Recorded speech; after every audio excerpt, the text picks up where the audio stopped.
this is the, are you here on Van Maren versus Davidson? Yes, Your Honor. Or next. Jasmine Davidson is my client, Your Or Honor. next. What's that? So Yes, I see Your Honor. Miss Davidson's here. And do I see Edward Van Maren? Present in the courtroom, Your Honor. All right, Edward Van Maren is present in the courtroom.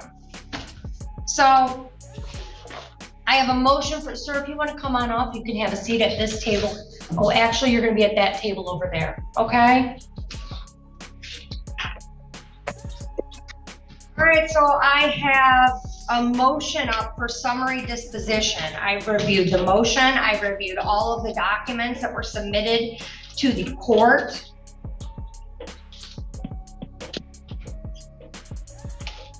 And is there anything that I need to be aware of? Yes, Your Honor. Your Honor, excuse me. Wait, one Excuse me. One sec. Can I get your appearance, sir? Can you tell me your name? Edward Van Maren. Okay, you can have a seat. Mr. Jaffe, give me your name. Your Honor, good morning. Attorney Brent Jaffe on behalf of Jasmine Davidson. Your Honor, if I could address the court with regards to the motion that I filed, Your Honor. Okay, so it's his motion for summary disposition. So Mr. Jaffe's gonna go first, and then I'm gonna hear your response, okay? All right, go ahead, Mr. Jaffe. Thank you, Your Honor. The motion was filed, properly served on this individual. All right, it was his poor decision to not retain a lawyer because he's not a lawyer and he has no idea what he's doing. That being said, he never filed a response, Your Honor. This is well over a month ago. And not only did he not file a response, Your Honor, but I just want to state for the record, and I have verification, but I don't need to get into it. This might be one of the most disrespectful people I've ever encountered in my entire life. You clearly haven't met Chili DeCastro yet, the man who personally sets the FDA standard for what does and does not qualify as a walking human trash bag. Oh, and just for fun, he's also a huge fan of filing completely frivolous lawsuits. And if I stated to All right, I don't want any personal attacks.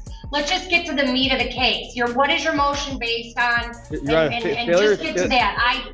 You guys don't have to like each other. Failure to state a claim, Your Honor. This individual has never presented an iota of evidence to substantiate any claim that he's ever made, but rather this lawsuit was just an attempt for him to defame and harass my client. But again, Your Honor, no response. And respectfully, Your Honor, I would ask that this court hold this person to the same standard that an attorney would be held to.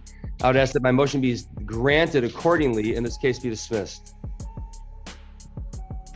Sir, do you have a response? Yes, Your Honor, I do. First and foremost, I was under the impression that defense never bothered to file an answer to this case to begin with.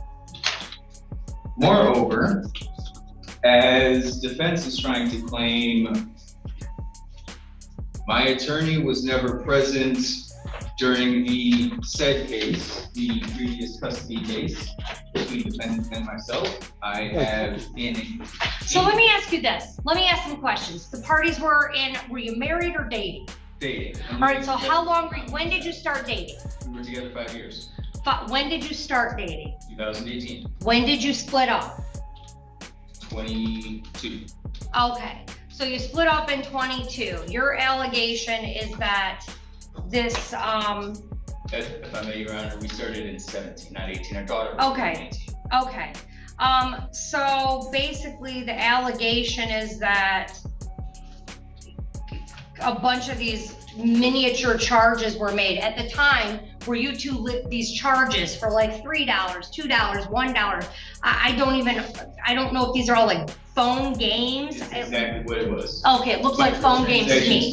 So these were all charged, at the time the two of you were you living together? Yes, Your Honor. All right, so you were living together, you were cohabitating. Yes, Who Your Honor. was working? I was. Okay, and Miss Davidson, did you have an infant at that time?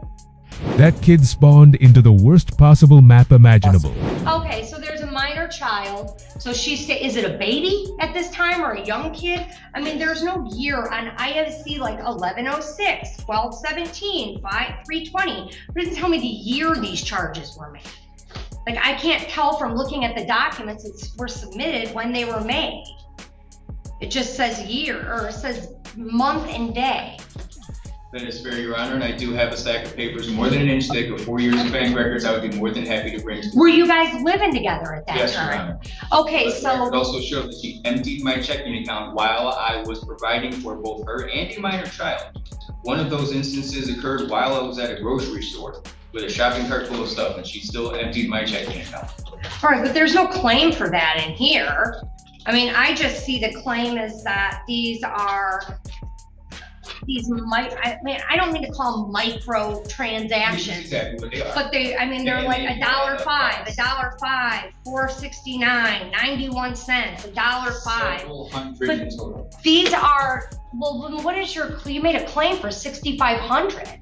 Yes, What is- Your Honor, and if I may also point out that during the custody agreement, when we were ordered by the court week on week off custody on a dozen separate occasions, I made verbal agreement, which I'll quote Pennzoil v. Texaco, and that verbal agreements are enforceable. I made a verbal agreement with defendant to take child on defendant's court-ordered scheduled week so that she could go out with friends in exchange for her to do the same on my week, and I was robbed of that a dozen times on my weeks. You're the father of that baby, so cry me a river over spending a few extra weekends being a parent. And if it's really that unbearable, stop pretending you're doing her favors. Because, let's be honest, you weren't doing any when she was living with you either. So for the sake of argument, This is your guys' kid. Yes. I'm not a family law court. I mean, none of that is important to me. I have $6,500 of claim damages for a bunch of micro transactions that equal hundreds of dollars. And those transactions all occurred during the course of your cohabitation while you were the primary caregiver. Yeah, Your Honor, that Wow. is correct, Your Honor. That is correct, Your Honor. And again, just to reemphasize that, again, not an iota of information or supporting documents or even with Texaco, whatever the legal scholar is quoting, has ever been presented to me, nor has this person ever contacted me. Again, he was rightfully served, Your Honor. Well, it doesn't matter. I mean, if they're talking about making agreements outside of their parenting time order and one party's honoring them and the other party isn't, I am a district court judge. I do not do family law. I am not going to overstep my bounds and get involved in that. And certainly, I'm going to tell you my honest thoughts. I did family law for a long time. And if you two can't figure out how to get along on some level, you're going to screw your kid up. I'm just telling you, that's how it is. That's what I see here. And I see it all the time. And it's really disturbing to me because if you two talk poorly about each other, get mad at each other, in front of the child, can't communicate with each other, you are messing a kid up.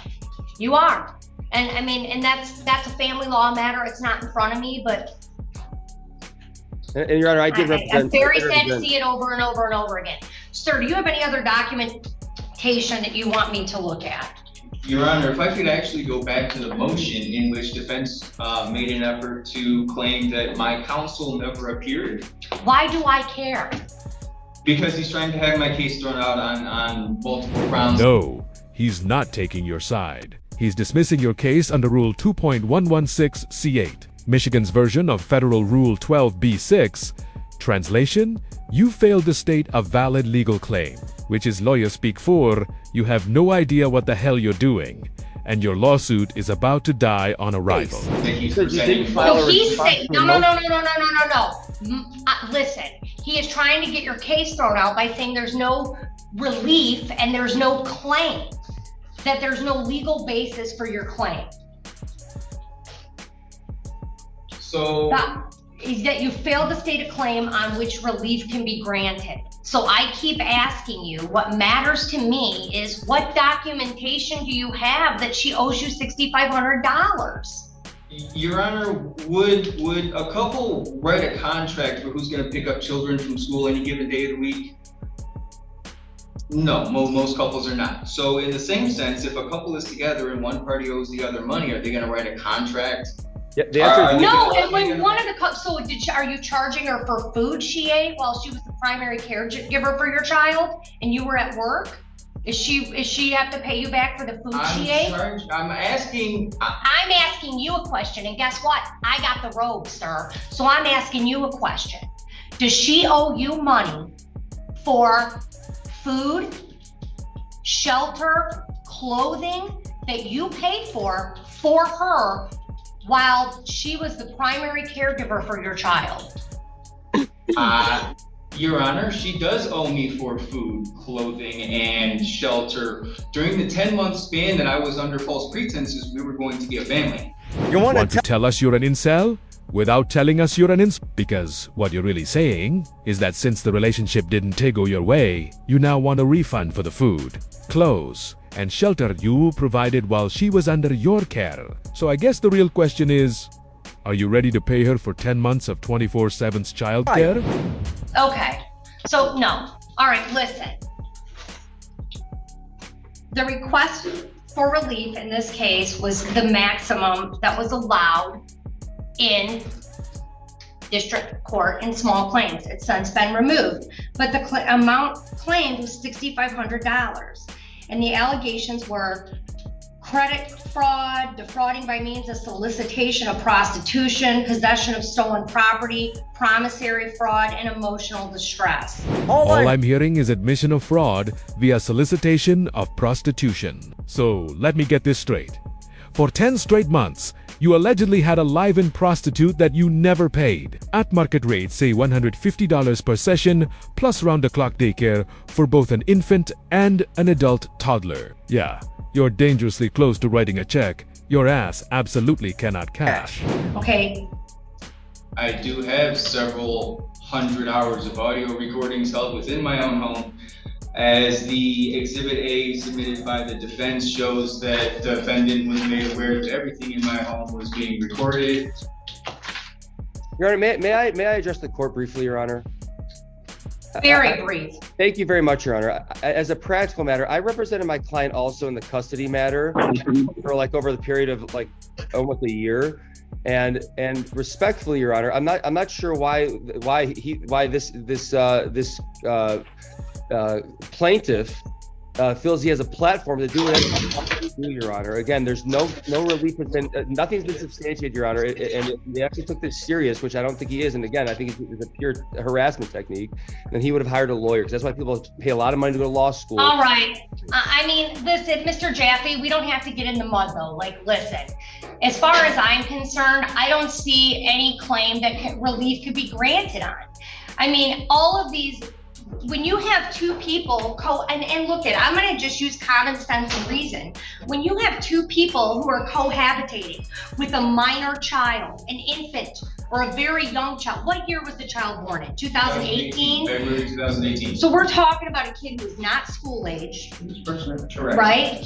She's 5 now and in kindergarten. She's 5 now, but all of these purchases, all of these, what I'm calling microtransactions, all occurred while the two of you were in a relationship, while she was the primary caregiver. And there are agreements that are made. I mean, you can look at it with common sense and reason, which is what I'm doing. And we're talking like, look, she likes phone games a little too much. I'll give you that, but you can't come a year and some after the parties split up and claim $6,500 in an action because of transactions that occurred. She clearly had access to money. Did your client go to the grocery store, Mr. Jaffe? Of course, for the family, of course. At the time, no, Your Honor, she did not. She did not Your have a Honor, license. absolutely. Again, Your Honor, I have a court recorder. Do not make her suffer. She cannot type both of you at the same time. Okay, so you're telling me, Mr. Van Maren, that she did not ever have access to any bank account? She had unlawful access to mine when she saved my credit information in her phone without my permission. Okay, wait. So the whole time you were together. My grandfather took me shopping. So she was never allowed to go to the store or make any purchases? She went with me. And I'm sure having you control every aspect of her life was just a blessing, even if she was apparently too blind to see it. All right, let's hear what the judge has to say. So she had no access to money. It's your statement. This is what you're telling me. She had no access to any money at all while she was staying home with this minor child. She couldn't be trusted with money. obviously. Okay, all right. I find that there is absolutely the plaintiff has failed to state a claim on which relief can be granted. We're talking about microtransactions that occurred during the relationship between the parties where they resided together and had a minor child, and Ms. Davidson was the primary caregiver for said minor child. Your Honor, Obviously, sir. You have, if you want to file an appeal, sir, you are certainly entitled to that relief. That is my judgment. Mr. Jaffe, your motion's granted. And to the surprise of absolutely no one, the judge dismissed his frivolous claims. Honestly, I love watching Judge Shackelford and the other judges in the 23rd District. They run a tight courtroom, uphold real standards, and they don't tolerate nonsense.